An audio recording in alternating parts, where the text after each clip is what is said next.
Je disais plutôt bienvenue à vous à cette nouvelle vidéo de la journée numéro 6 de l'incubateur titrée ou intitulée Comment parfaire ça, tendance baissière ou tendance haussière avec la règle des 3B que nous avons vue, la zone majeure, la zone d'équilibrium, de premium et de discount, à rajouter cela au schéma de retournement que nous avions vu. Alors, de nouveau, bienvenue à vous et soyez bien assis. Nous allons de ce fait continuer. Après ça, avant plutôt ça, nous allons aborder la dernière notion ou la dernière partie de la vidéo précédente où j'étais en train de nous donner un exemple que je n'avais pas terminé sur comment j'appelle ça déjà, sur la vidéo voilà, qui était de la journée numéro 5 où nous avions parlé du POI, du point of interest. Et j'ai donné un exemple que je vais continuer tout de suite, tout simplement. Donc,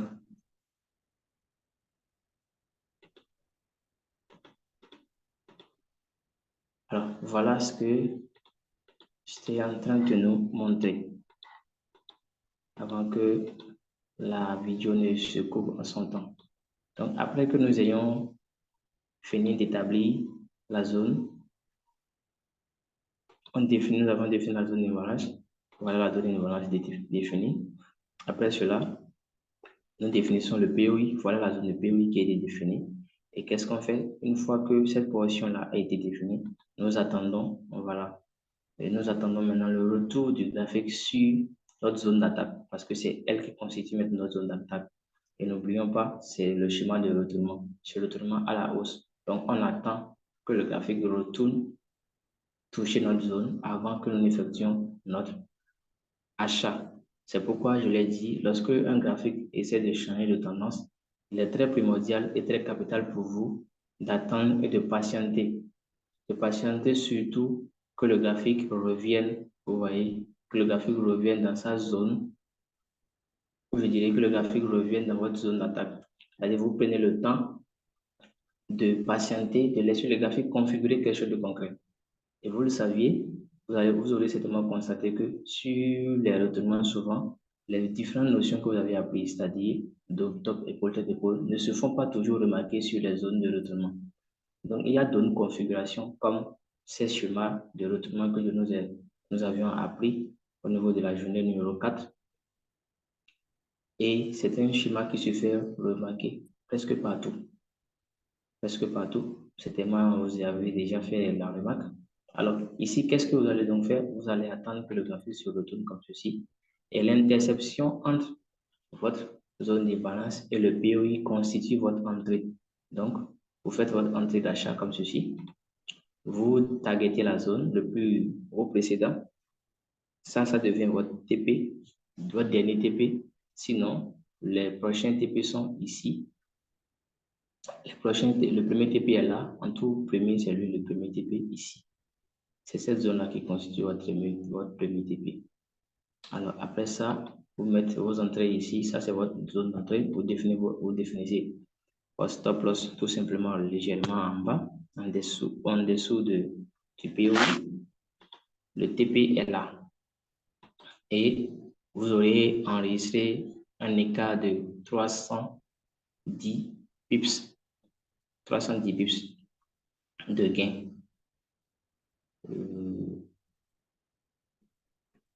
310 pips, j'ai dit 300, ça dépense 310 pips, nous sommes en H4. 1100 pips, j'allais dire, voilà. Vous aurez fait un enregistrement de 1100 pips de gain. Ça veut dire que lorsque vous utilisez le plus petit lot, c'est-à-dire le macro lot, vous utilisez un macro lot. Pour ceux qui ne connaissent pas ce que c'est comme macro lot, on a déjà vu ça. Un macro lot, c'est le 0,01 qu'on appelle un macro lot. Et un mini lot, c'est 0,010. Et un lot standard, c'est le 1. Donc, lorsque vous utilisez un macro lot pour cette position, vous aurez enregistré un gain à valeur de 100 $10. À valeur de $110, nous avons 1100 pips. Nous sommes sur le gold. Donc, vous aurez fait un gain de $110. Et pour celui qui aurait utilisé un mini lot, il se serait enregistré un gain de $1010. Et pour celui qui aurait utilisé un macro lot, il se verra à $10 de bénéfice.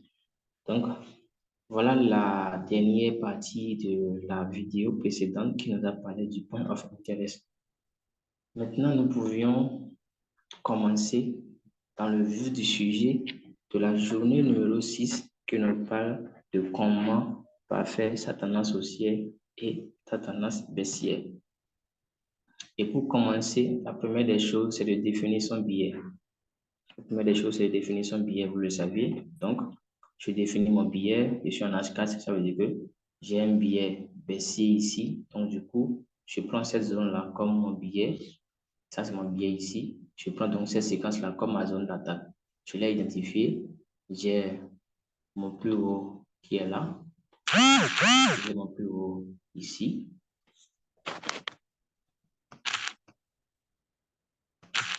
J'ai mon plus haut là, comme ça.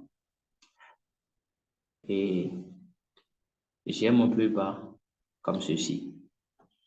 Donc, déjà que j'ai défini mon range, je viens de définir mon range selon mon billet. Je n'ai pas besoin d'aller concrètement en daily. Je suis ici en tant que trader intraday. Donc, H4 me convient largement comme time frame supérieur. Donc, j'ai défini mon range. Alors, qu'est-ce que je fais? On l'a bel et bien dit. Il est donc très primordial de faire quoi?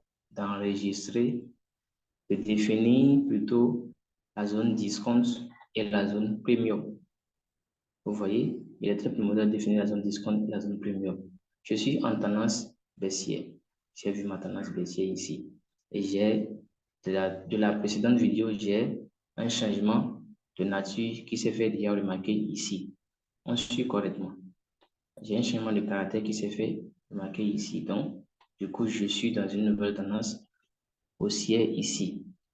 Toujours dans un billet baissier qui certainement est en train de changer de mouvement. Donc, ça, c'est mon billet baissier. Là, c'est un retournement haussier. Le graphique continue en dents de signe, c'est-à-dire le graphique est en range, en quelque sorte, on peut prendre ça comme ça. Vous avez certainement remarqué, nous avions le plus bas du range qui est là. On a un gros range. C'est parce que je n'avais pas mis ça, donc je garde ça comme ça. On a un gros range qui est là, comme ceci. Donc, on a un gros range qui est là. De ce fait plutôt, j'ai donc défini ma zone ici. J'ai mon retournement qui est là. Après avoir défini le billet qui est baissier, je cherche quoi? La zone de liquidité. J'ai ma zone de liquidité qui est là. Je viens de définir mon range. Et qu'est-ce que je fais? Dans ma tête, je sais que j'ai déjà cette zone de retournement. Ça veut dire que le graphique doit venir chercher la liquidité qui est là, à son POI. Tu m'attends donc à quoi? À un retournement haussier, à un achat. Donc, j'ai défini mon range. Ça, c'est mon range qui me permet d'exécuter mon ordre. Qu'est-ce que je fais? Une fois que j'ai fini de définir mon range, la règle des 3 B dit quoi? Premier B, qu'est-ce que le marché avait fait précédemment? Il a quitté une tendance baissière. Il nous a montré un signe de retournement. Qu'est-ce que le marché est en train de faire? Il est en train de se retourner comme ça. Le marché est donc en train de se retourner comme ceci. Il est en train de se retourner comme ça. Et la deuxième règle dit quoi? Où sont les zones de liquidité? Vous voyez, où sont les zones de liquidité? Où sont les zones de liquidité? Où sont les pièges? J'ai ma zone de liquidité qui est là. On vient de voir avec le schéma. Et la troisième règle dit, où est le marché? Est-ce que le marché est sur une zone discount ou bien est-ce que le marché est sur une zone premium? Donc, c'est ce que je vais faire tout de suite. Alors, je prends donc mon Fibo pour essayer de voir, pour essayer quoi, de répartir le graphique en deux parties. Le graphique mon Fibo là.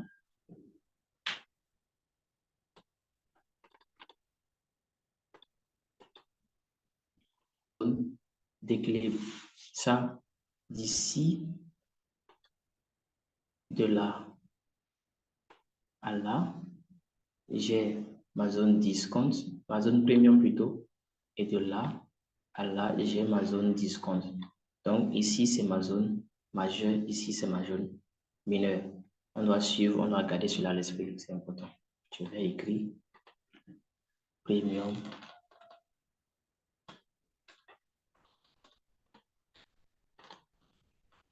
discount.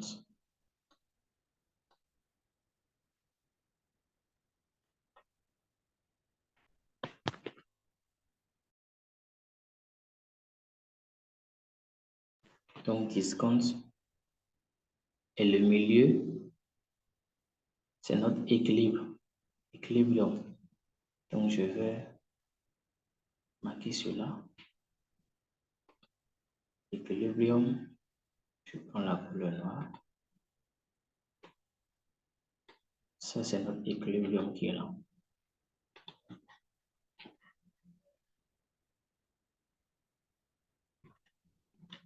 Nous avons donc notre équilibrium qui est bel et bien là.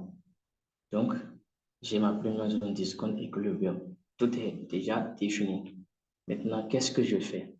Après cela, j'ai mon billet, j'ai défini ma zone, j'ai défini mon range, j'ai défini ma zone premium, mon équilibrium, mon discount. Je dois me rappeler des notions. Dans la zone premium, pendant que j'attends le graphique dans ma zone, je dois d'abord définir ma zone. J'ai mon imbalance qui est là. Important de le... On va prendre une autre couleur. Voilà, j'ai mon imbalance qui est ici. On prend une autre couleur, la couleur noire, pour marquer notre POI. Donc, on l'allonge.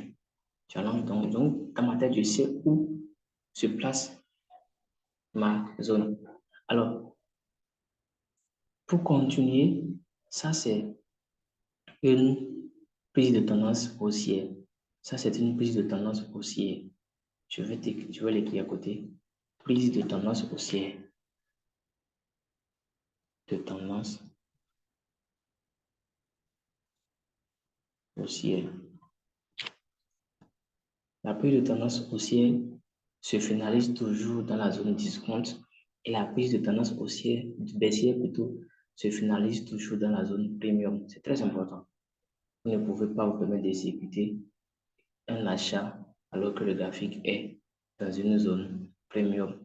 En tout cas, en fonction de ce que vous auriez vu précédemment avec les différentes règles précédentes. C'est-à-dire, après avoir vu qu'est-ce que le marché avait fait, qu'est-ce qu'il est en train de faire et tout. Ça dépend dans quelle zone vous vous trouvez. Donc, on continue maintenant. On continue. Donc, on suppose que pendant ce temps, le graphique de tout n'avait pas effectué tout ce qui s'est passé ici. Je vais voir si je peux me permettre de supprimer, Voilà, je vais essayer. Bon, c'est pas grave, hein. Oui, c'est possible. C'est possible, je fais autrement. J'utilise la couleur blanche. Et nous allons essayer de masquer, en réalité, toutes ces portions. On masque toutes ces portions, voilà. On masque ça, histoire de montrer que le graphique n'a pas encore réalisé tout ça. Donc, nous venons de masquer ces portions. On a notre zone, on a tout. Donc, nous avons notre zone qui était définie. Donc, qu'est-ce qu'on fait? On attend que le graphique revienne dans notre zone, comme ça. Et un instant, je change de couleur. On attend que le graphique revienne dans notre zone, comme ceci. Après quoi, on exécute notre entrée ici. Maintenant, pendant qu'il évolue, vous avez déjà défini votre zone. Donc, il est très primordial de respecter votre zone. Il est très primordial de respecter votre zone. À la base, c'est une zone que nous venons de définir ici. On n'avait pas défini vous allez voir que si on doit se tenir à la tendance baissière qui est là, il y a une zone d'attaque ici. Bon, bref, si on n'a pas encore arrivé à 16 niveaux, on va voir ça après. On appelle ça les zones de continuité. Comment est-ce qu'il faut prendre une tendance comment est-ce qu'il faut prendre une position plutôt, avec quelle information prendre une position pendant que le graphique est en train de continuer, toujours en utilisant les zones d'équilibre les zones d'équilibre et de POI. Voilà, on a un POI qui est là. Vous pouvez le remarquer, il y a un POI qui est ici avec son imbalance. Et c'est exactement sur cette zone de POI-là que le graphique a buté ici avant de baisser. C'est une information que je vous donne tout simplement. Mais on n'a pas encore arrivé à ce niveau. Donc, ça coïncide en même temps avec cette ancienne résistance qu'il a retestée qui va encore lui donner la force. Donc, si je d'abord cette notion, c'est pour vous dire que vous pouviez en réalité avoir d'autres informations qui vont permettre de faire un sell en son temps. Et ça, c'est bien valable parce que vous êtes sur une zone discount et premium.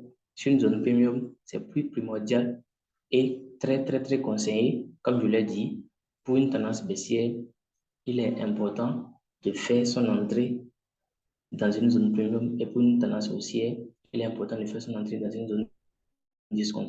Donc, ici, si en son temps, vous avez déjà défini une zone d'attaque comme ceci, vous allez voir. Si on avait pris cette zone comme plus haut et ici comme plus bas et on attendait que le graphique monte, ici allait être notre zone d'attaque parce que nous sommes en premium et ici on allait être notre discount.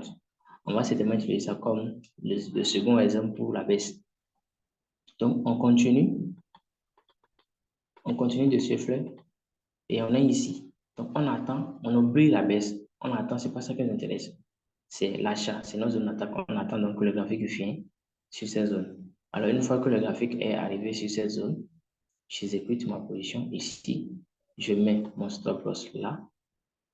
Vous voyez, et mon TP est immédiatement au-dessus ici. Ça va dépendre aussi de ce que le graphique a fait en baisse, en descendant. Donc, jusqu'à ce qu'il forme notre configuration que nous cherchons. Vous voyez, et puis bon. Donc, maintenant, nous allons laisser couler le graphique. On va voir. Voilà, nous avions donc le retour du graphique dans la zone. Notre imbalance a été mitigée complètement. Le graphique l'a pris complètement. Et puis, on a vu un premier TP sur la zone d'équilibre. Vous avez oublié de le dire. Lorsque vous prenez votre entrée sur la zone discount, que ce soit sur la zone premium aussi, pour la tendance baissière, peu importe, votre premier TP en temps normal devait être votre zone d'équilibre ici. On a donc cette première entrée sur la zone. Notre zone d'attaque prédéfinie, TP1 et puis TP2. Et stop loss ici. Très primordial de notifier cela. De ce fait, lorsque nous finissons, nous devions ici aussi attendre des choses. Si vous voulez, vous pouvez attendre une petite confirmation. On appelle ça un raffinement. On n'a pas encore vu ça, mais on va voir ça dans une prochaine vidéo. On va appeler ça un raffinement. Donc, vous faites votre entrée et vous attendez, comme je l'ai dit, vous entrez et vous attendez que le graphique, vous respectez votre stop loss. Après, nous allons voir comment est-ce qu'on fait le management de position. Le management de position, on verra ça.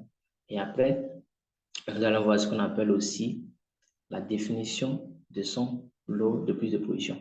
En réalité, dans ce schéma de prise de position-là, de prise de tendance haussière ou de tendance baissière, il y a une étape que j'essaie de ne pas toucher pour le moment. C'est l'étape de la définition du lot. Après que vous ayez fini, que vous attendez votre zone d'attaque, quand vous attendez que le graphique revienne, la prochaine zone qui suit la prochaine étape, c'est où vous définissez votre lot, votre risque et votre TP en fonction de votre capital taux. Donc, c'est parce qu'on n'a pas encore, je n'ai pas encore dédié une vidéo pour ça.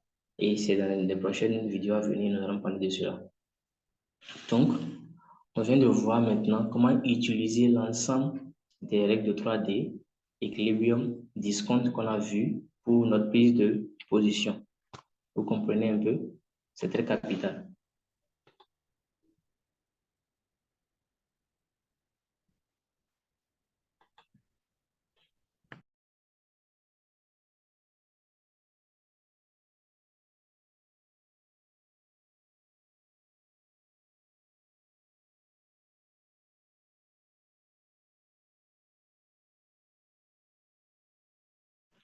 Donc, nous venons donc de finir cette séquence de vidéos pour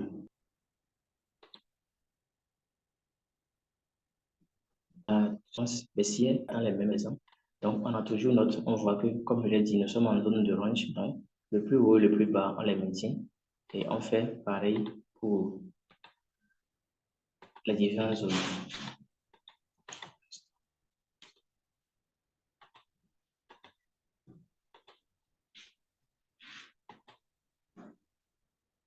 Alors donc, je vais affecter rapidement, vous avez vu, ce sont les mêmes hauts, ce sont les mêmes bas. Donc, j'affecte cette zone-là à l'équilibre qui est ici, cette zone au plus haut et ici au plus bas. Après ce fait, donc, je vais rapidement faire ceci. Je vais effacer cette portion. Je garde la couleur blanche. J'efface cette portion-là du graphique pour montrer que ceci n'existait pas. Ici aussi. Ici aussi. Donc, voilà, cela fait notre plus haut du graphique et notre plus bas. Nous venons de définir nos ranges. Nous venons de définir nos ranges immédiatement. Alors, une fois nos ranges définis, on a vu que le graphique a cassé ici le dernier plus haut, c'est-à-dire la dernière structure inverse. On a vu que le graphique a fait un choc. Une fois que ce choc est effectué, cela me permet d'avoir une information que ce plus bas va considérer le dernier plus bas. Et qu'est-ce que j'ai fait? J'ai déjà défini mes zones. J'ai ma zone premium, mon équilibre et ici ma zone discount. Et ici, j'ai déjà mon dernier plus haut. Plus haut ici, voilà, on va s'attaquer maintenant à cette portion du graphique parce que nous sommes en tendance baissière. Donc, on attend que le graphique vienne toucher une zone ici pour effectuer une vente. Et qu'est-ce qu'on fait? Nous allons définir. Ça, c'est notre dernier BIOS. Ici, c'est notre choc, notre changement de caractère. Nous avions notre imbalance qui est ici. Et nous avions notre POI qui est là. Vous prenez souvent le POI comme ça.